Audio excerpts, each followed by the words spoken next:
오늘 읽어드린 본문 말씀은 예루살렘 성벽의 동쪽 진 사람들의 명단입니다. 우리 지난주 1절서부터 14절까지 읽었는데 각각 북쪽 또 서쪽 남쪽 읽었고, 오늘 이 동쪽 성벽 공사에 투입된 사람들 읽었어요. 지난주에 우리 화면 보여드리려고 했는데 못 보여드렸는데, 성벽 공사한 거 한번 보세요. 여러분 말씀과 함께 교재에도 나와 있는데요, 대충 뭐 저렇게 생긴 거예요. 예루살렘 성벽이 저기 양문이라고 써 있죠. 양이 들어오는 문, 북쪽에 한매항대, 하나넬 망대, 어문, 양문, 이건 주로 어떤 사람이 배치돼서 저 성벽을 수리하겠다 그랬죠? 누가 문 달고 누가? 당연히 대제사장들 가족들이 하게 했어요. 왜?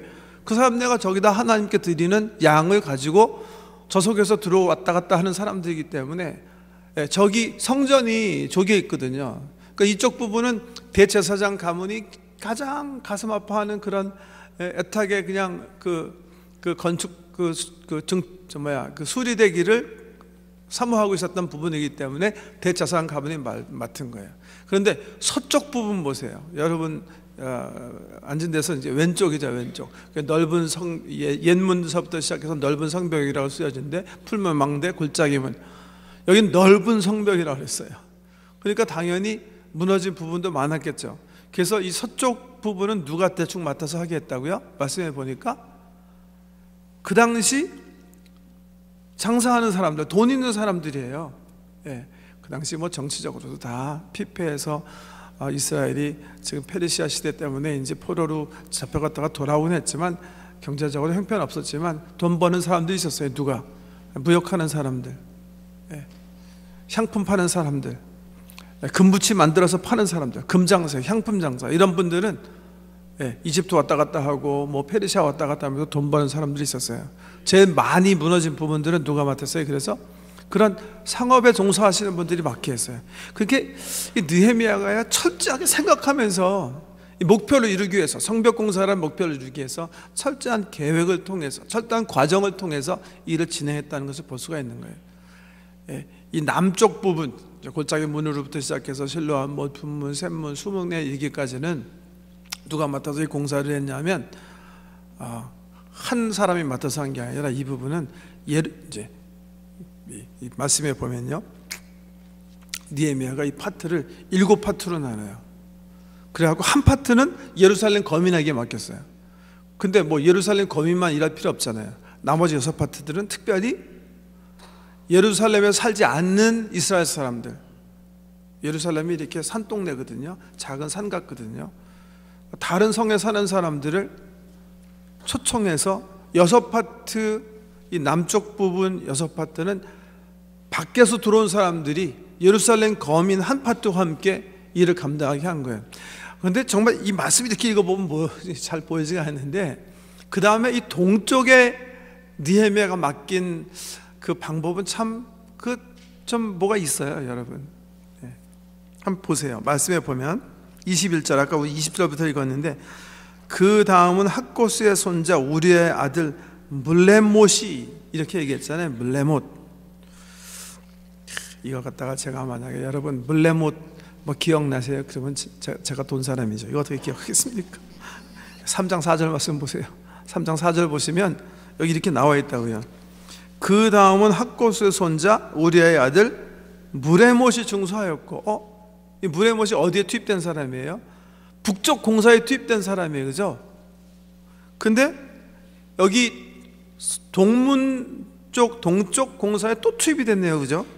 그런가 하면 23절 말씀 보세요. 그 다음은 베냐민과 핫 수비, 자기 집 맞은편 부분을 중수하였고, 그렇게 써 있잖아요. 그죠?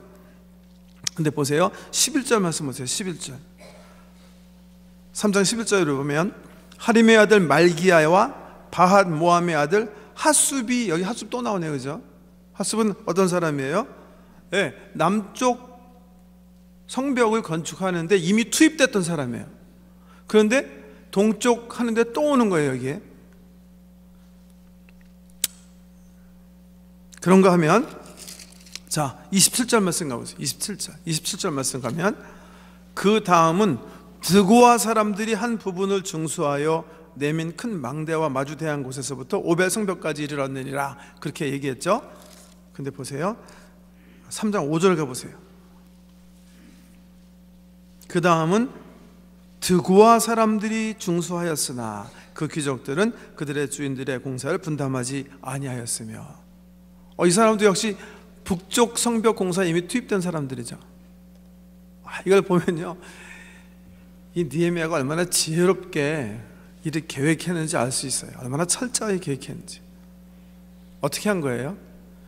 일단 첫 공사 구간을 북쪽, 서쪽, 남쪽 중심적으로 하게 한 거예요. 그렇지만은 각자 맡았지만 모든 사람이 같은 그 맡은 분량이 다르기 때문에, 또 능력이 다르기 때문에 같이 끝나지 않잖아요, 그죠? 그래서 하게 하고 책임져서 맡게 하고, 그 다음에 어떻게 한 것 같아요? 서쪽 벽 공사는 누가 맡았던지 와서 다시 그 일을 감당하게 했어요. 누구와 함께? 그 서쪽에 주로 아마 거민들이 살았던 것 같은데, 그 거민들, 자기 이제 서쪽 벽이 있으면 각 집들이 있었는데, 그 집 사는 사람들과 함께 성벽 공사를 마친 사람들은 누나 와서 다시 서쪽 공사에 함께 다 투입되도록. 그래서 어떻게 해? 끝날 때, 시작할 때 같이 시작하고 마칠 때 같이 시작하게. 느헤미야가 술관원하면서 아닥사스함이 돼서 기도하면서, 하나님, 저에게 일을 맡겨주십시오. 제가 우리 민족의 당한 이 꼴을 제가 그냥 가만 보고 있지 못하겠습니다. 하나님, 저에게 일을 맡겨주십시오. 그 꿈 없고 비전 없고 목표만 가지고 온 게 아니라 와서요, 어떻게 했어요? 이런 철저한 계획, 그리고 철저한 실천, 동사형 조직, 이런 것들을 가지고 정말 그 원대한 목적과 목표에 도전해서 단 52일 만에 능력 있게 이 공동체로 하여금 함께 52일 후에 승리를, 정말 이 완성되는 그 성취감을 함께 맛볼 수 있도록 했다는 겁니다. 성경에서 우리에게 일러주는 성경적 리더십이라는 관점에서 우리가 이 느헤미야서를 읽고 나가고 있는데요, 오늘 다섯 번째 말씀이에요. 리더는 철저하게, 리더는 품은 꿈과 비전을 철저한 프로세스, 과정을 통해서 성취한다. 에디슨이 그렇게 얘기했다 그랬죠. 성공은 1%의 영감과 99%의 땀이다. 1% inspiration, 99% sweat 그랬어요. 근데 오해하지 마세요. 에디슨이 한 그 다음에 중요한 말은, 그런데 99%의 땀보다 사실은 1%의 영감이 더 중요하다 그랬어요. 올바른 비전을 가지고, 목표를 가지고, 그것도 목표를 우리가 이제 세렌디피티 얘기도 했잖아요. 그 꿈을 정말 이 꿈을 이렇게 품는 게 굉장히 중요해요. 꿈이 없이 땀만 흘리면 정말 큰일 나요. 꿈이 중요하다 그랬어요. 사실 1% 꿈이 중요해요. 목표를 확실히 하는 게 중요해요. 비전을 확실하게 가지는 게 중요해요. 그런데 비전만 그냥 갖고 있으면 뭐예요? 철저한 99%의 동사형 조직, 동사형 실천, 계획, 이런 것들을 가지고 도전하지 않으면 그거는 소위 일장춘몽이 되는 거죠. 어떻게 보면요, 어떻게 보면 아마 세상에 현존하는 어떤 단체 가운데 가장 이 철저하지 못한 과정에 그냥 이렇게 안주하는 단체는 교회 공동체일 수 있을 것 같아요. 계속 비전만 얘기하고 목표만 얘기하는데, 그 비전과 목표를 이루는 철저한 방법, 계획, 실천, 이런 것들은 그냥 대충 넘어가는 그런 경향이 좀 있는 것 같아요. 워낙 우리 교회 공동체는 그냥 자원 공동체잖아요, 그죠? 기쁜 마음으로 함께 같이 믿으면서 모든 거 품으면서 그냥 즐거움과 기쁨을 하는 공동체이기 때문에 아마 다른 사회 공동체보다는 훨씬 더 그런 면에서 비효율적일 수 있고 비조직적일 수 있고 비계획적일 수가 있다, 그렇게 판단할 수가 있을 것 같습니다. 사회 조직들은 그렇게 움직이지 않죠, 그죠? 저보다 우리 성도 여러분들이 많이 사회생활 하시고 또 어떤 조직이나 단체나 오르가나이제이션을 할 때 보면 얼마나 그분들이 일하는 게 굉장히 그냥 아주 철저한 과정을 중요하게 하는, 과정을 통해서 아주 세부적인 계획을 통해서 그 목표를 달성하게 하는 그런 경우를 우리가 얼마나 봅니까? 근데 실질적으로 교회 공동체 사실 마찬가지라는 거죠. 우리 주님께서 우리에게 주신 목표는 목적은 같아요. 교회 목적은 뭐죠? 성경에 보면 아주 중요한 구절들이 있어요. 마태복음 28장 19, 20절 말씀처럼 그러므로 너희는 가서 모든 족속으로 제자 삼고 아버지, 아들, 성령의 이름으로 세례를 주고 내가 내게 분부한 모든 것을 가르쳐 지키게 하라. 굉장히 중요한 말씀이에요. 부활 승천하시기 전에 주님께서 교회에게 마지막 주신 명령의 말씀, 교회가 어떻게 무슨 목적 가지고 살아야 되는지 일러주시는 말씀이에요. 그 말씀 속에 우리가 보통 5가지 목적이 있다고 그러잖아요. 예배, 훈련, 전도, 세상을 향한 봉사, 그 다음에 또 뭐죠? 세례, 교제, 이런 아주 중요한 이 5가지 목표가 있다고 그러는데, 어떤 교회도 이 5가지 목표를 가지지 않는, 말하지 않는 교회는 없는 것 같아요. 근데 효율적인 교회는 어떻게 운영이 돼야 될 것 같아요? 이 느헤미야 선배가 보여준 거 보면 철저한 과정, 철저한 프로세스, 계획, 실천, 동사형 조직, 이런 것을 가지고 주신 그 비전에 도전하는 공동체예요. 그런 면에서 좀 아까 말씀드린 것처럼 다른 어떤 공동체보다도 그냥 비전, 예배드리자, 성장하자, 전도하자, 선교하자, 하자 많이 하는데, 실질적인 구체적인 계획으로 그 목표를 이루는 공동체들은 어떻게 보면 많지 않을 수도 있다, 그렇게 판단해 볼 수가 있습니다.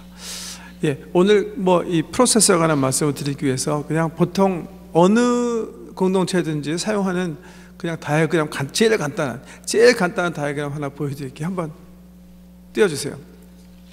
네, 어느 공동체든지 대충 이런 이 성장 사이클에 따라서 자기 자신을 점검하고 재도전하는데요. 그냥 아주 간단하게 썼습니다만은 목적서부터 시작할 수가 있겠죠. 목적. 좀 아까 우리가 교회의 목적, 마태복음 28장에 나오는 그 목적의 목적.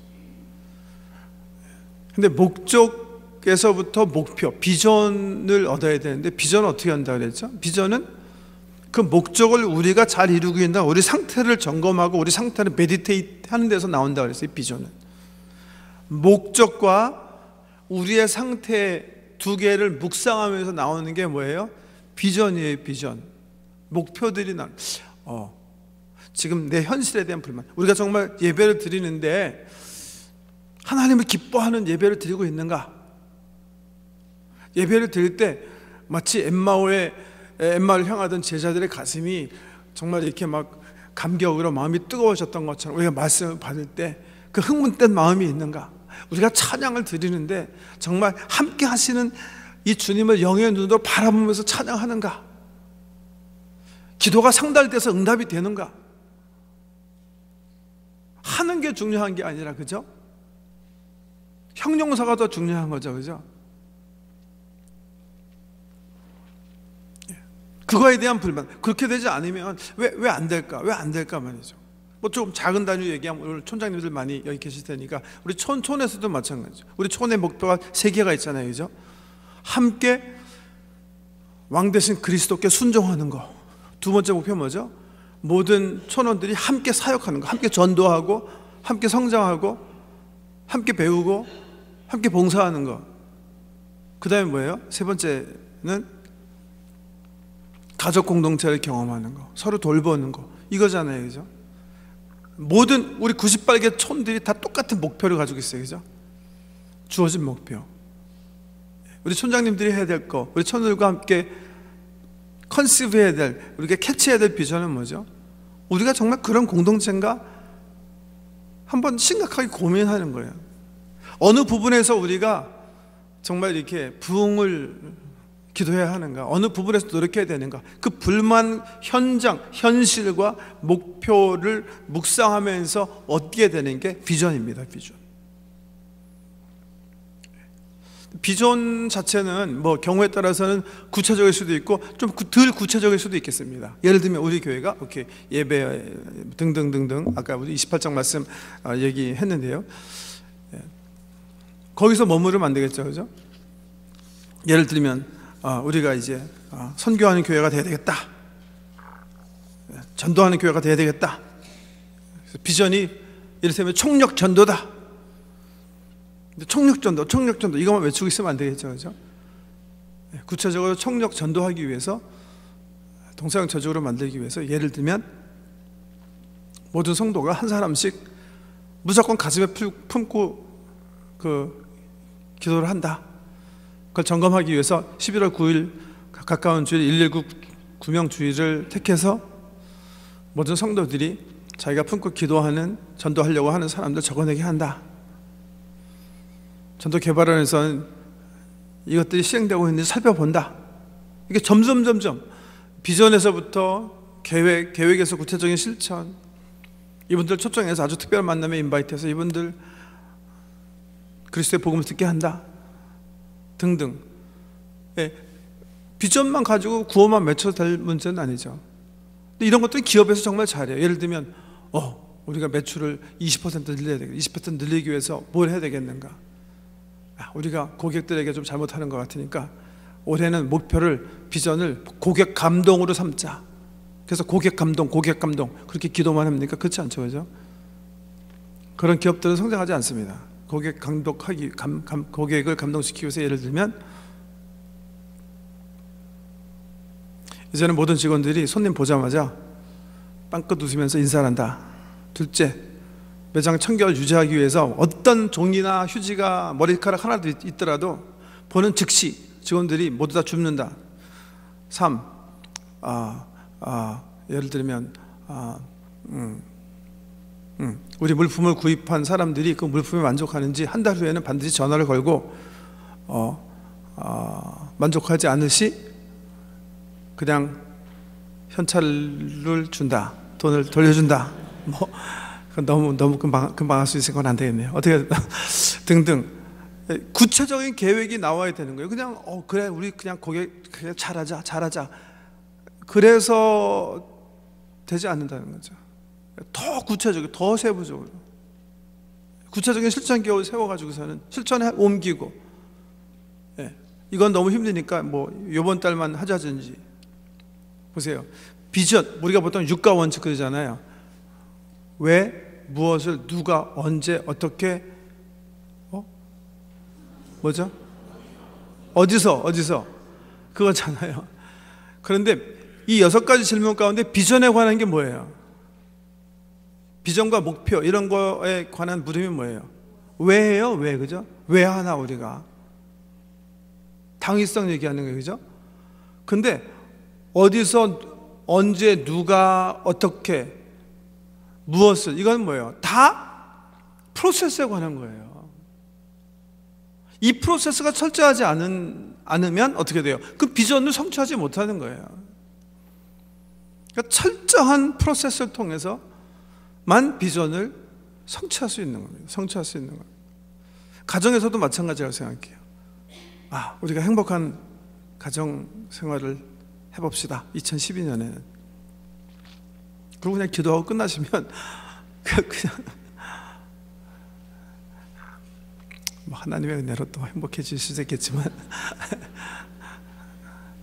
지금 불만족스러운 게 뭔가 우리 지금 가정의 문제가 뭔가 한번 생각해 볼 수 있어요. 고민해 보는 거예요. 뭔가 그렇게 해야 될 게 뭔가, 뭘 기도해야 될 건가, 우리 식구들이 뭐에 관심을 쏟고 한번 노력해 봐야 될 건가 생각해 보는 거예요. 그게 구체적인 비전이 되는 거예요. 비전. 그 다음에 대한 과정에 대한 고민을 하기 시작해야 돼요. 어떻게 우리 부부가 사실은 굉장히 사이가 좀 신혼 초보다는 좋지 않게 됐는데 우리가 이렇게 인생을 마칠 수가 있겠느냐. 그러지 말고 우리가 올해는 사업보다도 정말 시간을 들여가지고 일단 우리 부부가 정말 깊이 있는 사랑을 나누기 위해서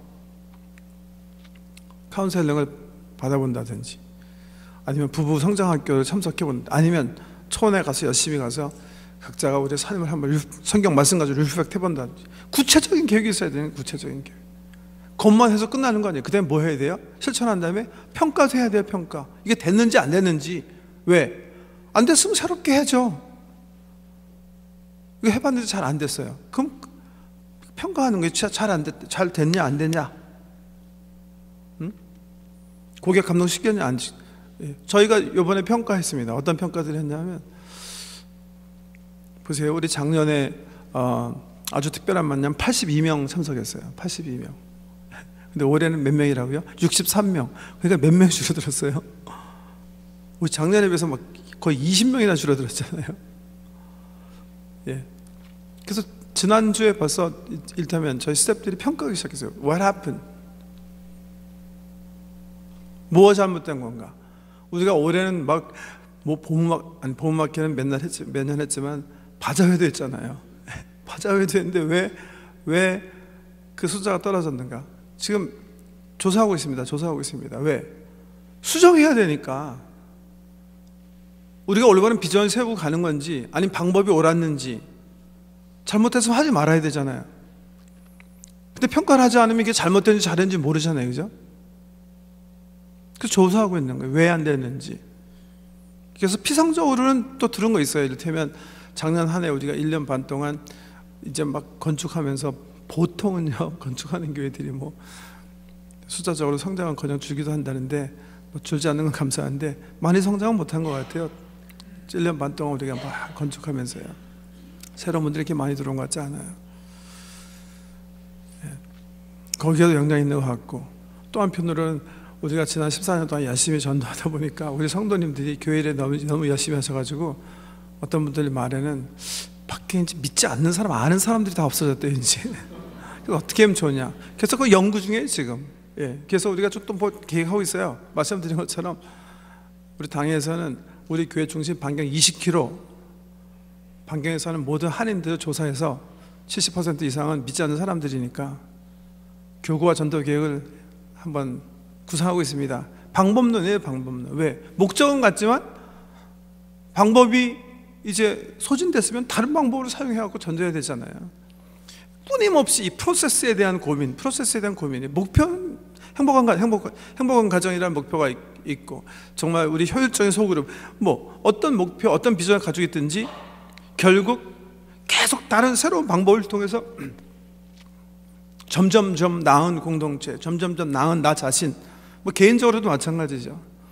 나 개인적으로 내 삶을 정말 질을 향상시켜야 되겠다 할 때 비전을 가졌으면 과정에 대한 고민, 이런 과정에 대한 고민할 때 하나님의 은혜가 필요하다고 그랬죠. 그게 세렌디피티 은혜라고 그랬어요.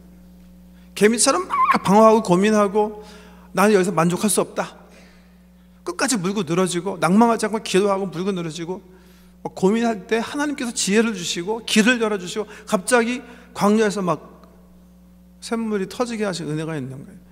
꿈이 없고 고민하지 않고 기도하지 않는 사람에게 그런 은혜가 없습니다. 거기서만 마치는 거 아니에요. 그 길을 봤으면 어떻게 해요? 철저하게 pay the price. 과정을 통해서 철저하게 99% 땀을 흘려줘야 결국 우리가 원하는 비전에 가는 거예요. 근데 그것도 잘 안 돼요. 그렇기 때문에 다시 평가하는 거예요. 우리가 꿈을 제대로 꾼 건지, 그 꿈을 이루기 위한 올바른 그 계획을 수립하고 그 길을 올바르게 본 건지, 잘못됐으면 어떻게 수정하기 위해서 그러는 겁니다. 예. 이 다이어그램은 우리 당의 정책당에서도 자주 이렇게 보고 리뷰하는 당이에요. 뭐 어느 공동체든지 개인이든지 뭐든지 성장 사이클, 계속 성장하기 위해서 계속 끊임없이 비전도 수정하고 계획도 수정하고 구체적인 실천 계획도 바꾸고 또 실천해보고 평가하고, 프로세스가 중요해요. 옛날에 한번 설교 시간에 말씀드린 것 같은데, 제가 오래전에 어떤 한인 식당 갔는데 가서 이렇게 앉아서 더운 날이라 제가 오더하고 메뉴를 갖다 줘서 오더를 했는데 물을 안 줘서 물 좀 갖다 주십시오. 네, 오더 받더니 갔어요. 그때 물 안 가져와요. 좀 이따 어떤 웨이트레스가 오더니 목사님 오더 하셨어요? 네, 오더 했습니다. 물 좀 갖다 주실래요? 네. 또 하나요. 세 번째 사람이 오더니 목사님 오더 하셨나요? 그래서 제가 이건 사장이 잘못하는 거예요. 직원이 잘못하는 게 아니라. 왜? 프로세스에 대한 연구 없는 주인이 이런 주인들은요. 웨이터스 손님들을 잘 섬기기 위해서 3명 사용했으면 예를 들면 한 사람은 물만 책임지게 하고 한 사람은 메뉴판만 책임지게 하고 한 사람은 그릇 치는 것만 해가지고 분담해가지고 누가 들어오든지 처음 들어오면 빨리빨리 물도 드리고 뭐 하든지 아니면 구역을 담당해갖고 이쪽 구역 나는 이쪽 상견하지 말고 A 구역은 네가 하고 B는 네가 하고 C는 네가 해가지고 철저하게 그 프로세스를 중심으로 했었으면 그 세 사람으로 충분히 고객들 성비수가 있었는데 이 프로세스에 대한 고민이 없으니까 중구난방으로 돈은 들어갔지만 아무 효율 없는 운영하는 것을 경험한 적이 있습니다. 프로세스 굉장히 중요한 겁니다. 한비자에 나오는 얘기인데 어떤 왕 얘기예요. 왕이 잠이 들었는데 이불 덮지 않은 거예요. 그걸 보고 왕의 왕관을 담당하는 신하가 얼른 가서 이제 이불을 덮어드린 거예요. 근데 왕이 깼어요. 보니까 왕관을 담당하는 신하가 자기가 이불 덮고 자지 않았기 때문에 이불을 덮어준 거예요. 그래갖고 전이 담당하는 이제 이불을 담당하는 신하, 그다음에 자기 이불 씌워준 왕관을 담당하는 정관 담당하는 신하 둘 다 감옥에 집어넣었다. 중국 그 옛 이야기에 나온 한비자라는 글에 나오는 이야기입니다. 왜요? 이 왕이 이렇게 생각했다는 거예요. 이불을 담당하는 신하는 자기 책임을 하지 못했기 때문에 깜빵에 가야 되는 거예요. 왕관을 담당하는 신하가 이불 씌워준 거는 자기에게 맡겨진 일이 아닌데 월권한 거예요.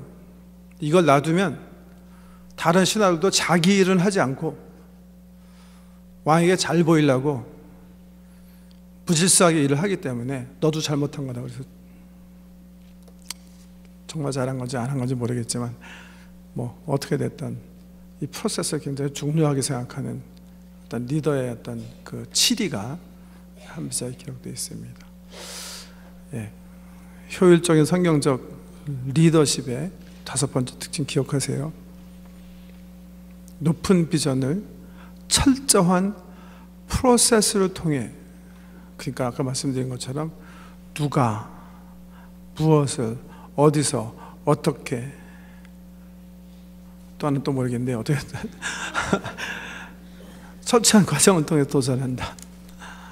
개인적인 삶이든 가정에서든 초원에서든 또 우리 교회 공동체에서든 사업 직장에서든 이 과정에 대한 중요함을 통해서 비상하시는 우리 성도 되시길 주의 이름으로 축복합니다. 기도드리겠습니다. 주신 꿈 99% 희생의 대가를 치러가며 철저하게 계획하고 철저하게 이루는 신앙의 선배 느헤미야의 모습 속에서 우리의 자신의 삶, 또 가정, 초원, 우리 교회 공동체를 점검해 보았습니다. 꿈만 이야기하고 실천에 옮기지 못하는 나약함이 저희 속에 없는지 주님 발견케 해주시고, 낭망하지 않고 주신 꿈을 가지고 철저한 프로세스 통해서, 기도를 통해서, 실천을 통해서, 섬김을 통해서 이루는 저희 모든 성도 되도록, 우리 교회 되도록 은혜 베풀어 주시옵소서. 예수님 이름으로 기도드립니다.